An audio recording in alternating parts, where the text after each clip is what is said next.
കുറഞ്ഞ ചെലവിൽ അത്യാധുനിക ആരോഗ്യ പരിരക്ഷ. MCS hospital. We take care of your health.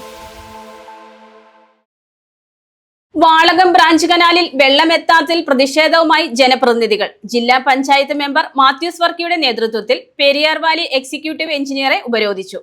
Valakom branch കനാലിൽ വെള്ളമെത്താത്തത് മൂലം ശക്തമായ കുടിവെള്ളക്ഷാമം നേരിടുന്നതിൽ പ്രതിഷേധിച്ച് ജില്ലാ പഞ്ചായത്ത് മെമ്പർ മാത്യൂസ് വർക്കിയുടെ നേതൃത്വത്തിൽ പെരിയാർ വാലി എക്സിക്യൂട്ടീവ് എഞ്ചിനീയറെ ഉപരോധിച്ചു. കനാലിൽ വെള്ളമെത്തേണ്ട സമയം കഴിഞ്ഞിട്ടും എത്താതിരുന്നത് മൂലം പെരിയാർ വാലിയുമായി ബന്ധപ്പെട്ടപ്പോൾ ഇനിയും 2 ആഴ്ച കഴിഞ്ഞ് വെള്ളമെത്തൂ എന്ന് അറിഞ്ഞതിനെ തുടർന്നാണ് ജനപ്രതിനിധികൾ ഉപരോധ സമരം നടത്തിയത്. നെല്ലാട് ഭാഗത്ത് കനാലിൽ പണി നടക്കുന്നത് മൂലം വെള്ളം വിടാൻ കഴിയില്ല എന്ന സാഹചര്യമാണുള്ളതെന്ന് ഉദ്യോഗസ്ഥർ പറഞ്ഞെങ്കിലും നാളെ തന്നെ വെള്ളം എത്തിയില്ലെങ്കിൽ തിങ്കളാഴ്ച മുതൽ പെരിയാർ വാലി ഓഫീസിനു മുന്നിൽ ശക്തമായ സമരം സംഘടിപ്പിക്കുമെന്ന നിലപാട് ജനപ്രതിനിധികൾ എടുത്തതോടെയാണ് തൽക്കാലം പണി നിർത്തിവെച്ച് വെള്ളം വിടാൻ ഉദ്യോഗസ്ഥർ തീരുമാനിച്ചത്. എല്ലാ വർഷവും ഡിസംബർ പകുതിയാകുമ്പോൾ കനാലിൽ വെള്ളം വിടണമെന്ന് അറിഞ്ഞിരുന്നിട്ടും ആ സമയത്ത് തന്നെ പണി ആരംഭിച്ചത് തികച്ചും തെറ്റാണെന്നും വെള്ളം വിടാത്തത് മൂലം 5 വാർഡുകളിലേക്ക് കുടിവെള്ളം പമ്പ് ചെയ്യുന്ന തൃക്കളത്തൂർ ചിറ വറ്റിയിരിക്കുകയാണ് എന്നും ഇതുമൂലം വൻ കുടിവെള്ളക്ഷാമവും കർഷകർ അനുഭവിക്കുന്ന ബുദ്ധിമുട്ടും മനസ്സിലാക്കിയാണ് സമരം സംഘടിപ്പിച്ചതെന്നും എത്രയും പെട്ടെന്ന് വെള്ളം എത്തിയില്ലെങ്കിൽ ശക്തമായ സമരം അടുത്ത ദിവസം തന്നെ ആരംഭിക്കുമെന്നും മാത്യൂസ് വർക്കി പറഞ്ഞു.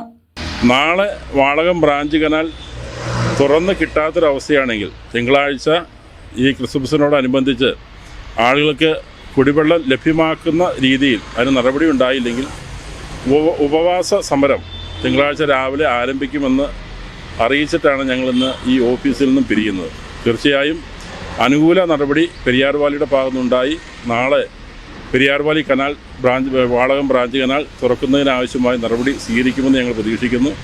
ഇല്ലെങ്കിൽ തീർച്ചയായും തിങ്കളാഴ്ച രാവിലെ 10 മണി മുതൽ ഗ്രാമപഞ്ചായത്ത് മെമ്പർമാരും ബ്ലോക്ക് പഞ്ചായത്ത് മെമ്പറും ഞാനും ഉൾപ്പെടെയുള്ള മുഴുവൻ ആളുകളും ഇവിടെ വന്ന ജനപ്രതിനിധികളെല്ലാം വന്ന് ഉപവാസ സമരം ആരംഭിച്ച് ആ കുടിവെള്ള പ്രശ്നത്തിന് പരിഹാരം ഉണ്ടാക്കുന്നതിന് പെരിയാർ വാലി കനാൽ തുറന്ന് കിട്ടുന്നതുവരെ അതിനാവശ്യമായ സമരവുമായി മുന്നോട്ട് പോകും എന്ന് ഞങ്ങളിപ്പോൾ അറിയിക്കുകയാണ്.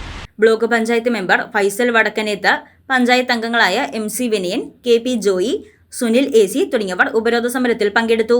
News desk Muvattupuzha news. എന്റെ കാഴ്ചയ്ക്ക് ചില ബുദ്ധിമുട്ടുകൾ അനുഭവപ്പെടാൻ തുടങ്ങിയത് ഈയിടെയാ. ആദ്യം ടെൻഷനായി. മകളാ പറഞ്ഞത് അഹല്യയിൽ പോകാൻ. അഹല്യയ്ക്ക് 30 വർഷത്തെ പാരമ്പര്യവും വിശ്വസ്തതയുമുണ്ട്. അഹല്യയിലെ വിദഗ്ധരായ ഡോക്ടർമാരുടെ ചികിത്സ കൊണ്ട് എനിക്ക് എന്റെ കാഴ്ചശക്തി പൂർണ്ണമായും തിരിച്ചു കിട്ടി. ഇപ്പൊ എനിക്ക് ഈസിയായി വായിക്കാം. നേത്ര സംരക്ഷണത്തിന് നമ്മുടെ അഹല്യ.